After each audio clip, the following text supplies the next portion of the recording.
You probably didn't know this, but time, it's running out.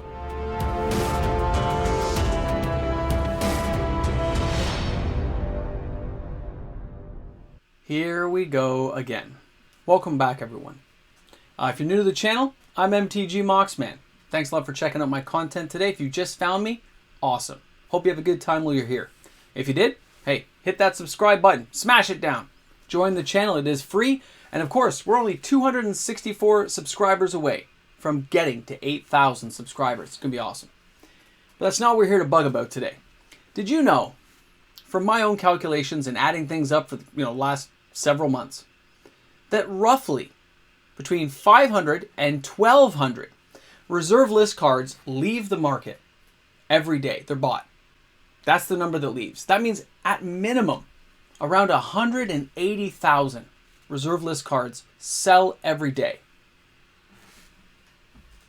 180,000 a day on the lowest end across everything I follow. Imagine if I could follow more. Imagine if I could calculate up more of those numbers or follow more cards. I did follow quite a few for this one though, but there are 572 cards on the list. And there are a lot of low-end reserve list cards I don't track daily. I just kind of peek in here and there. That is a lot of cards leaving the market. And in the last 90 days, since December of 2021, the uptick in sales of lower-end reserve list cards of other people just having some fun and doing mini buyouts all on their lonesome with maybe a friend or two and spending $200 and buying 200 copies of something. That seems minuscule when you look at the pot of cards available for a low-end reserve list card. But they're buying the near mint ones. And we've just talked about this recently, how near mint doesn't really mean what near mint used to mean. We're having some issues with near mint. Some of the stores out there and platforms are having a few issues. Hopefully they correct it soon. But that's a lot of cards leaving the market. And a lot of sales are upticking on lower end reserve list cards. I'm going to show you a whole little smattering today as part of this video to let you see what's happening. It doesn't matter if it's a great card. That's not what I'm here to argue about. I'm just informing people that the day where we actually say it's too late and the cards are all above $5 may happen sooner than we think. And $5 doesn't seem like much. But when some cards used to be 10 cents or 15 cents for a reserve list card, and now you say they're $3, $4, $5, that is something to talk about. That means the lower end ones, the end of that reserve list, the bottom of the barrel, are all rising up too. And stores will not be able to get more eventually. So let's take a look at some of these pretty cool low-end reserve list cards that are selling pretty fast. I think there's a couple that aren't selling quickly right now, but they were at some point. So I may have put steady on the sheet, but they're selling pretty good. So let's go ahead and take a look at some awesome cards, and I'm curious to see what you guys think later in that comment section. So the first card I'm going to share with everyone today is River Merfolk. Now this is Fallen Empires, a worthless set everyone hated for the longest time. Nobody found any value in it. I remember having this guy actually in some Merfolk decks I built back in the day. Now, as a 2-1 for 2, not the worst card, even by today's standards. It's not evil, it's just not great. But pay 1 blue to give this guy Mountain Walk. Interesting how Wizards doesn't really give us Mountain Walk anymore. So cards like this, you put it in the right deck, it could still find some fun times ahead of it. Not to mention, Fallen Empire still counts as part of the old school format. Now, $2 Canadian for a near mint copy, if you can find one. Remember, finding an actual near mint is getting a little dicier nowadays. The average price is $1.84 US. The market is $1.58. And you can see it's €3.05 to get that card. This card used to be a 10-15 cent card forever before it started to go up. And the sales are really high. This thing sold a couple of hundred copies in the last couple of weeks. It's really been selling every day. Somebody or some people are picking up copies, slowly taking it out of the market. Now, at one point, it was about $5 and some change. And it's come down since then. And it has attracted some people to say, hey, I can afford this card again. I can pick up 4 copies for, what, $8 Canadian? Near mint? Which means people want to buy a moderately or light play copy, maybe paying $1.50, $1.25. It's still a 2-1 that you can give Mountain Walk to. Not the worst card. Not great, but not the worst card. And some people just like to collect reserve list cards. Remember, not everything that we think is rational to some people is going to be rational to somebody else. Everyone has their own opinion on this stuff. I just like reserve list cards myself, and I buy a lot. Even ones I don't think I'm going to play, I just like to have at least a play set of 4. Now, when we're taking a look at Spirit Shield, these are early forms of equipment. Again, Fallen Empires, $2 Canadian near mint, but I could not find any copies, by the way. I only found moderate to heavy played copies available for like 60 to 80 cents. So no near mint available in my area. The average price is $2 US. The market price is $1.20 US, and it's €1.84 to get this card. Again, at one point in 2021, right there at the beginning, it was over $4 at one point. Now, as a 3 casting cost equipment, I know it's not the best, and I say early form of equipment because it doesn't say equip. You just could choose not to untap this thing and have it sit there on the equipment. And if you wanted to untap it, you could pay 3 and equip it to something else.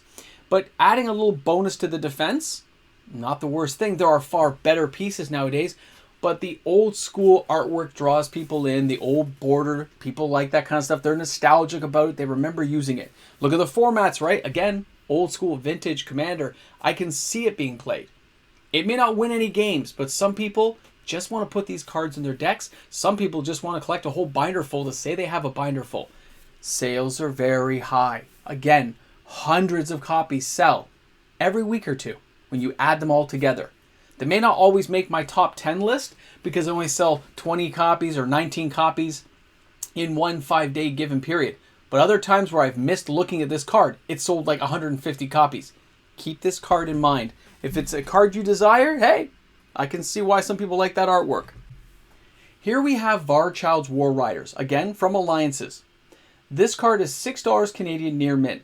The average price is $6.64 US. The market, $5.53 US, or €5.39 to get you that card. It's had a bumpy road where it's gone up and down. It has been used in decks in Commander. I've seen it actually used, I think, in a Vintage or Legacy deck not too long ago with some friends, where they put this little cute deck together with like Bloodlust and all kinds of insanity with Berserk. It was kind of fun. I remember using it fondly back in the day when this came out, and I would use it with a red-white aggro deck where I had all kinds of like Holy Armors and Holy Strength and preventing damage and keeping the thing alive. It was very interesting. I'm sure it wouldn't play very well nowadays. But I look at that and say, it's a 1 red, 1 other casting cost for 3/4 with Trample and Rampage. It has the downside of giving them a little token creature each turn, but that's pretty minuscule when this card is used to its proper build, when you build the right deck around it. And obviously some people like it because the sales are high on this card.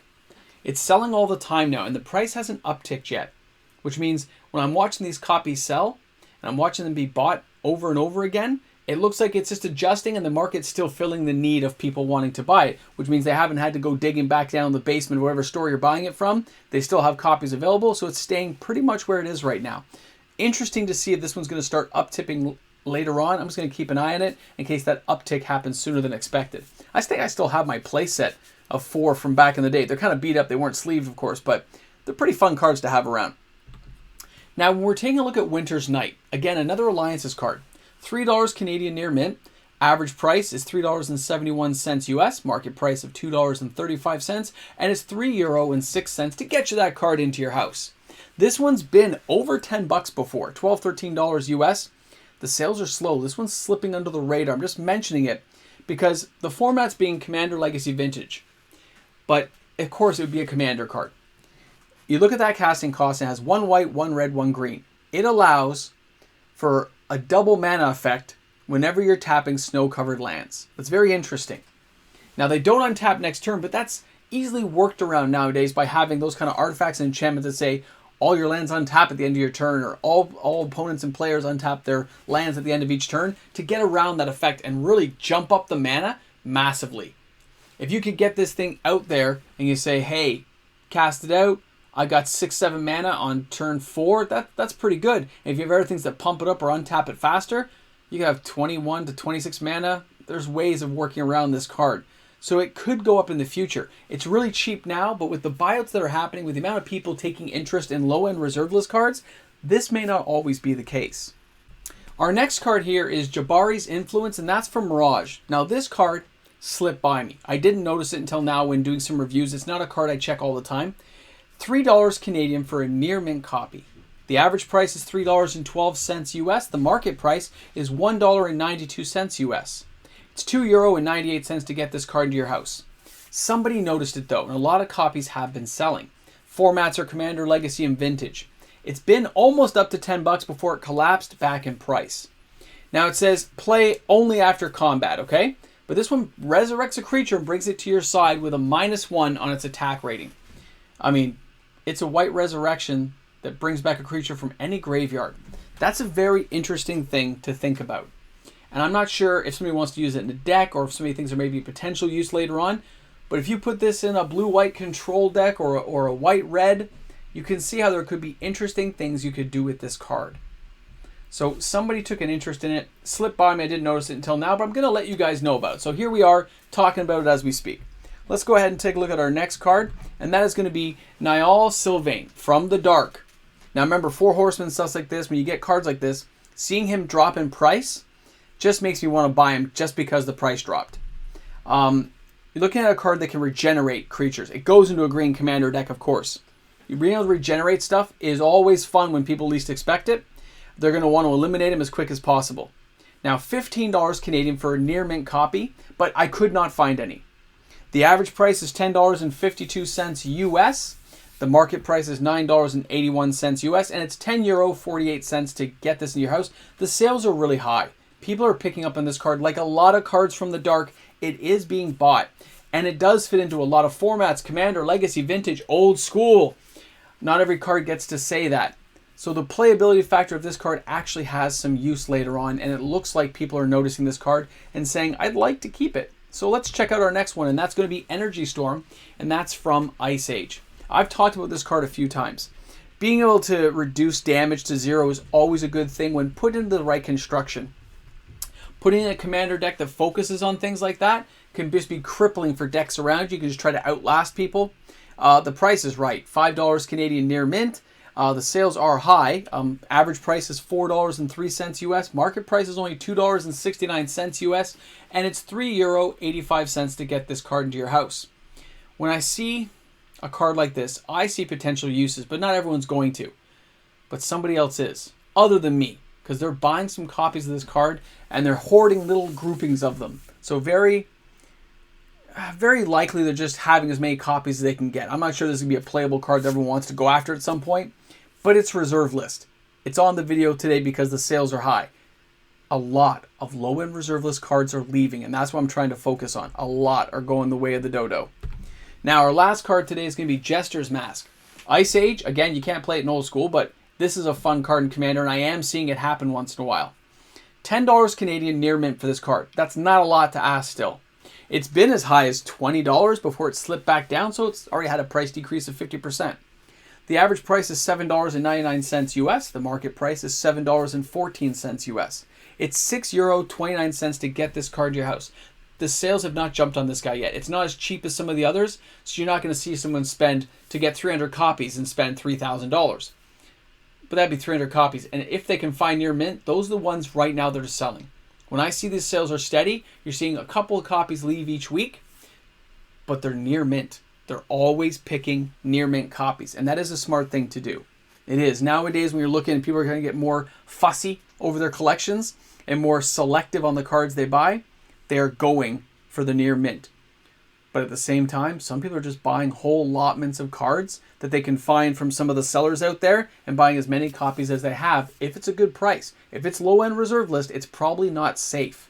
Very, very awesome. Let me just turn this off. I personally find these kind of sales very fascinating to watch this many cards on the lower-end reserve list leave. In the last 90 to 120 days in particular, there's been a lot of mini buyouts that take these cards off the market. And again, when you look at the overall sales, this just adds to how many cards get bought and sold every day on the reserve list. The changing of hands, this penny stock of the reserve list, is always just ratcheting up a little bit at a time. And some people have every intention of just holding as long as they can. They don't care. They just want as many reserve list cards as they can get their hands on. And I think that will lead to a very interesting conversation as the years go by, where people will start to say, is it the collectability factor? Is it the fact these cards can't be reprinted that make them more valuable than any card out there? Could one day Spirit Shield be worth more than Liliana of the Veil? Can we have a card like Zaelon's Sword be worth 10 times more than a non-reserve list card? Is its value going to be based just on the fact that it can never be reprinted and it's never coming back and it's going to stay exactly the way it is? Low-end reserve list cards. The time might come where we're not going to be able to get our hands on any. Thanks a lot for tuning in today. I hope you guys had a good time while you were here. Please make sure to leave a comment in the comment section. Let me know what you think. And I hope you all have a fantastic day. Have a reserve list day. And of course, a giant shout out goes out to all the fantastic patrons on the channel who make these videos possible each and every day of the week. Thank you again for that continued support. Remember, I'll see you guys soon. Have a great day. You guys made it! Hey, what's up, man? Hope you guys are having an awesome day wherever you are in the La La land of magic. Hope you got to play some magic, kick back with some friends, and have a good time. Because you're here at the end of the video. The secret place where we can just chill out. Just hang. We're going to put up a great card today. It's going to be Blood Curdle. We're going to put that in the 10K box for you. That way you know where it went. Because you know, one day we're going to get to 10K. It's going to happen at some point. And when it does, we're all going to celebrate. But right now, let's focus on getting 8,000, man. We're getting closer. It's pretty awesome. Thanks a lot, guys. Have an awesome day today. Remember, shop smart, shop out smart. I almost said that wrong because I was thinking about something else at the same time. But that's okay, because we're in our little special place. Have a great day, guys.